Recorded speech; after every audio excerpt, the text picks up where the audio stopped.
కూడా ఇది గ్రాఫ్ చేయాలని మరి చెప్పడంలో పార్లమెంట్ సభ్యులు ముందున్నారు.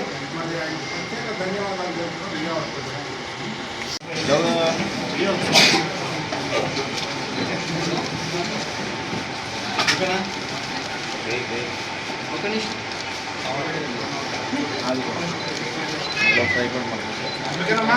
సామాజికంగా కానీ ముస్లిం సమాజానికి న్యాయబద్ధం చేసిన తెలుగుదేశం పార్టీ ఆనాడు ఎన్టీ రామారావు గారు కానీ చంద్రబాబు నాయుడు గారు కానీ చెప్పుకుంటూ పోతే చాలా ఉన్నాయి మైనార్టీల పట్ల. చంద్రబాబు గారు ఎప్పుడు ఒకటే అంటుంటారు, నేను ఎవరితో ఉన్నానని కాదు, ఎప్పుడు నేను ముస్లింలతో ఉంటాను, నాకు హిందువులు ఒక కన్ను అయితే ముస్లింలు ఒక కన్ను అనేటువంటి భావజాలం, సెక్యులర్ భావజాలం ఉన్నటువంటి వ్యక్తి చంద్రబాబు నాయుడు గారి నాయకత్వాన్ని ముస్లిం సమాజం పూర్తిగా నమ్మింది.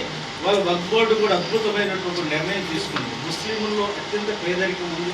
ఈరోజు చదివించలేకపోతున్నటువంటి నేపథ్యంలో 10వ తరగతి తర్వాత వక్ఫ్ బోర్డు నుంచి మరి కొంతమందిని సెలెక్ట్ చేసి మొట్టమొదటి 250, ఆ తర్వాత 500 అలా పెంచుకుంటూ పోయే విధంగా వాళ్ళకు అన్ని పుస్తకాలు కానీ, ఎడ్యుకేషన్ కానీ, భోజనం కానీ, హాస్టల్ కానీ అన్నీ ఫ్రీగా ఏర్పాటు చేసే విధంగా చంద్రబాబు నాయుడు గారి ఆదేశాల ప్రకారం జరుగుతూ ఉంది. తప్పనిసరిగా రానున్న రోజుల్లో ఈ ముస్లిం సమాజానికి తెలుగుదేశం పార్టీ కొండంతా అండగా ఉంది. క్రైస్తవ సామాజిక వర్గంలో కానీ కొన్ని రకరకాల అపోహలు సృష్టిస్తున్నారు. కాబట్టి ఇటువంటి అపోహలు ఎవరో నమ్మాల్సిన పని లేదు. గౌరవ ముఖ్యమంత్రి నారా చంద్రబాబు నాయుడు గారు సెక్యులర్ వ్యక్తి, దేశంలో అత్యంత సెక్యులర్ వ్యక్తి ఎవరన్నా ఉన్నారంటే అది నారా చంద్రబాబు నాయుడు గారు. ఇటువంటి అపోహలు సృష్టిస్తా రాష్ట్రంలో ఒక అలజడి సృష్టించాలని రాష్ట్ర క్రైస్తవులు అంటారు, నాకు ముస్లింకి ఇంకోటి ఏదో జరిగిందంటారు. ఇటువంటి వదంతులు ఎవరు నమ్మొద్దు. అందరినీ ఆదుకునే ప్రభుత్వం గౌరవ ముఖ్యమంత్రి నారా చంద్రబాబు నాయుడు గారి ఆధ్వర్యంలో కూటమి ప్రభుత్వం. తప్పకుండా ఏ సమస్య ఉన్నా కూడా వెంటనే కూడా రియాక్ట్ అయ్యే ప్రభుత్వం గౌరవ ముఖ్యమంత్రి చంద్రబాబు నాయుడు గారి ప్రభుత్వం. మీరందరూ భరోసాగా ఉండండి. తప్పకుండా ఇటువంటి వదంతులు నమ్మి మీరు ఆందోళన చెందవద్దని అందరికీ కోరుకుంటున్నాను. ఒక విషయం తెలుసుకోవాల్సిన విషయం ఏంటంటే ఇవాళ అమరావతి అద్భుతమైన రాజధానిగా తయారవుతుంది.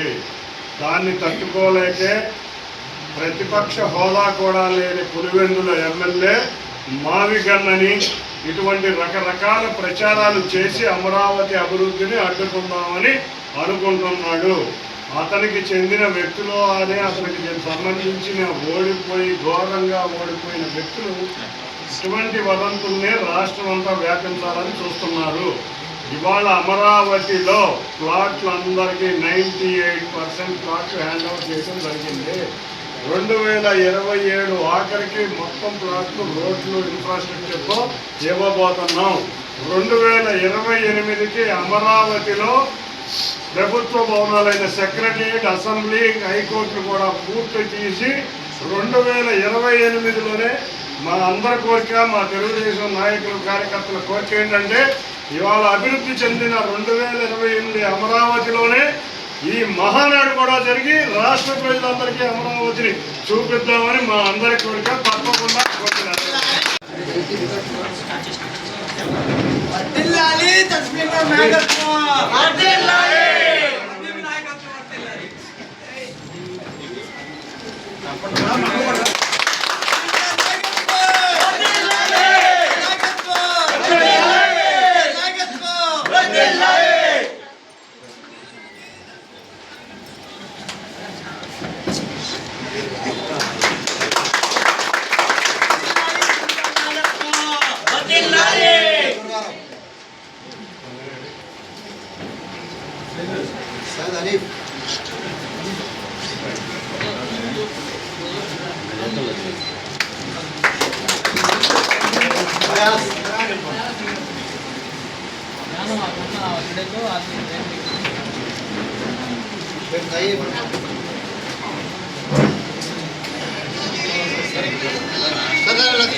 समीर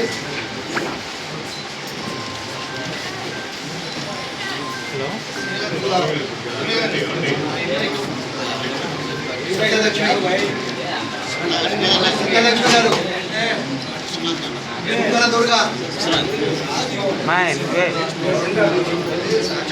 వీరబాబు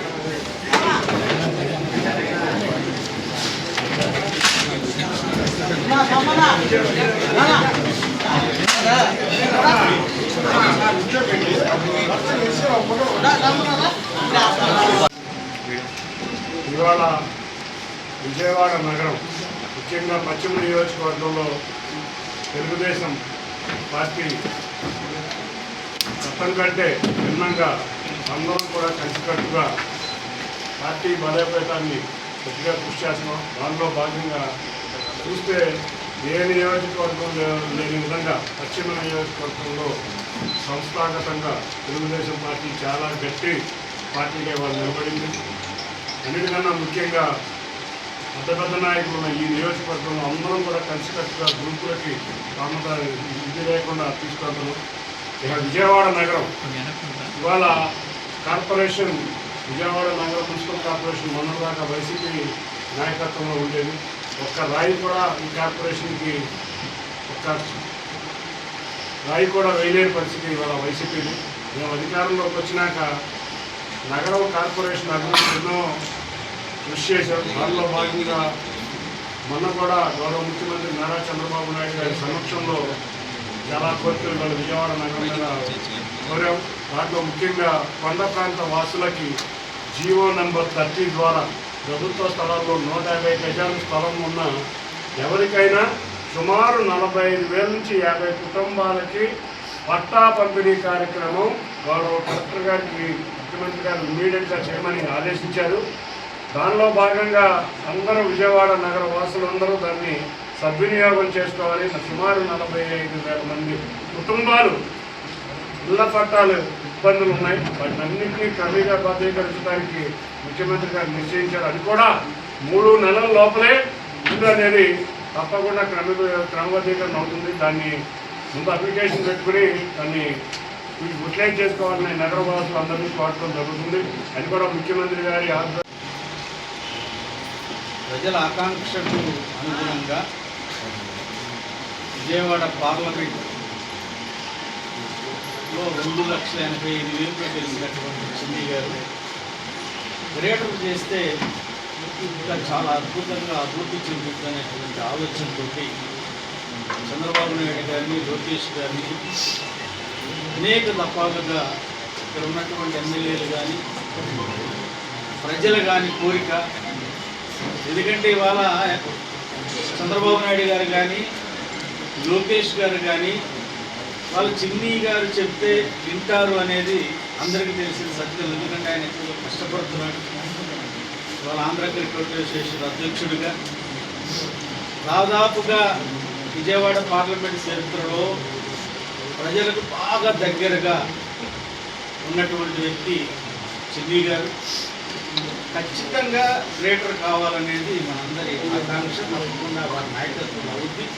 పశ్చిమ నియోజకవర్గం ఒకప్పుడు కమ్యూనిస్టులకు కాంగ్రెస్ సబ్గాగా ఉన్నటువంటి నేపథ్యంలో చరిత్ర సృష్టించే విధంగా ఎంపీ గారికి 57,000, ఎమ్మెల్యేకి 47,000 మెజార్టీ వచ్చింది. ఇవాళ తెలుగుదేశం పార్టీ అడ్డాగా మారింది.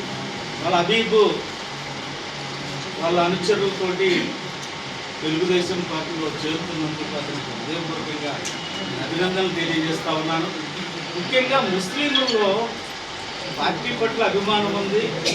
చిన్ని గారి కుటుంబం పట్ల, చిన్ని పట్ల ముస్లింలకు వ్యక్తిగత అభిమానం కూడా ఉంది. ఎందుకంటే వాళ్ళు ఫస్ట్ నుంచి మోటార్ ఫీల్డ్లో ఉండటం వల్ల విజయవాడ పార్లమెంట్లో అత్యధికంగా ముస్లిం ఓట్లు ఉన్నాయి. మొన్న జరిగినటువంటి ఎలక్షన్లో కూడా మా కుటుంబ సభ్యుడు వచ్చింది అన్నట్లుగా ముస్లింలందరూ కూడా ఓట్లు వేయడం జరిగింది.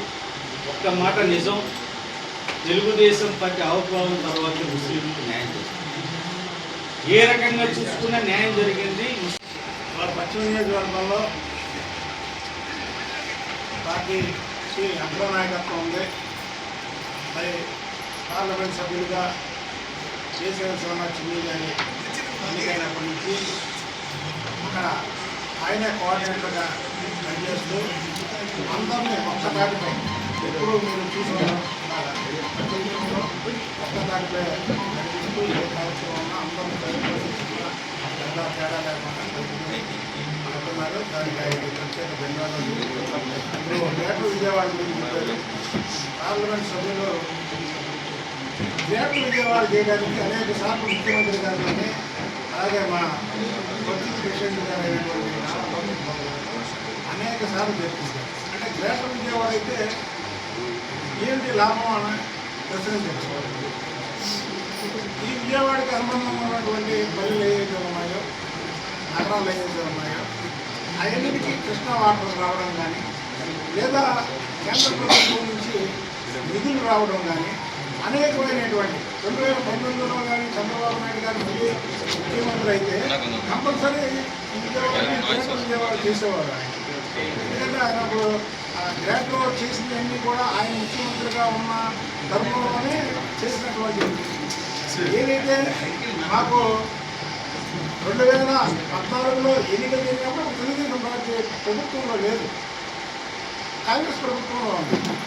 ఆ ఎన్నికల తర్వాత ఒక 2 నెలలు 3 నెలలపై ఎవరిని మళ్ళీ అసెంబ్లీ ఎన్నికలు వచ్చింది. 2019లో చంద్రబాబు గారు ముఖ్యమంత్రి అయితే మళ్ళీ గ్రేటర్ మీద దృష్టి పెట్టేవాడు.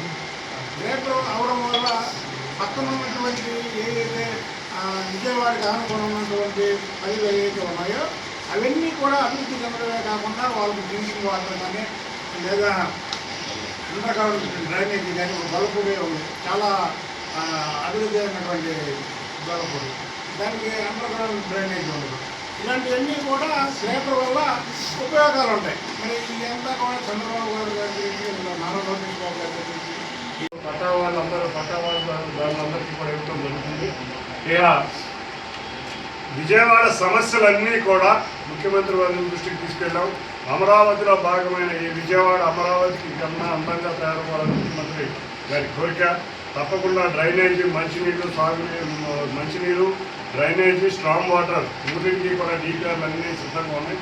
ఎన్నో కాలువలు, రైల్వే లైన్లు నడిచే ఈ ప్రాంతంలో కాలువల్లో మేము ఒకటే కోరాం, కాలువల సుందరీకరణ కన్నా ముందు కాలువల్లోకి వచ్చే డ్రైనేజ్ వాటర్ని మనం ఆపాలి సార్. మొత్తం 25 STPలు కావాలంటే వెంటనే కూడా శాంక్షన్ చేయడం జరిగింది. కాబట్టి విజయవాడ నగరానికి కూటమి ఆధ్వర్యంలో బ్రహ్మాండంగా విజయవాడ నగరం ఉండబోతుంది. ఈ విజయవాడ నగరాభివృద్ధిలో నేను కృషి చేస్తాను చూసి ఎంతోమంది మైనార్టీ నాయకులు అవ్వచ్చు, బీసీ నాయకులందరూ అవ్వచ్చు, అందరూ కూడా తప్పకుండా తెలుగుదేశం పార్టీలో మేము కూడా మమేకమై మా సేవ కూడా ఈ నగరానికి అంకితం చేద్దామని చాలామంది రోజు కూడా జాయిన్ అవ్వడానికి వస్తున్నారు. చాలామంది సోదరులందరూ కూడా వచ్చారు, వాటిని కూడా ఆహ్వానిస్తున్నాం. తప్పకుండా అందరం కలిసి విజయవాడ నగరం ఎట్లా ఉందో ఇంతవరకు విజయవాడ నగరం అంటేనే హైదరాబాద్ తర్వాత అత్యంత ప్రాముఖ్యంగా ఉన్న ఈ నగరాన్ని అభివృద్ధికి మేము తీసుకెళ్తాం. ఇక కొంతమంది చెప్పినట్టు ఏ పని చేయకుండా ఇక్కడ ఎన్నెన్నో తొలి కబుర్లు చెప్తా వాళ్ళ మావిగన్ అని ఇంకోటని జగన్ రెడ్డి ప్రెస్సుల్లోకి వచ్చి మాట్లాడుతూ ఉంటాడు. మేము విజయవాడ నగరాన్ని అమరావతికి సమాంతరంగా అభివృద్ధి చేసి అమరావతిలో భాగమైన విజయవాడ వాసుల యొక్క కోరికైన గ్రేటర్ విజయవాడ ఇటువంటివన్నీ కూడా తీర్చుతామని తెలియజేసుకుంటూ అందరికీ కూడా పేరున ధన్యవాదాలు తెలియజేసుకుంటాం.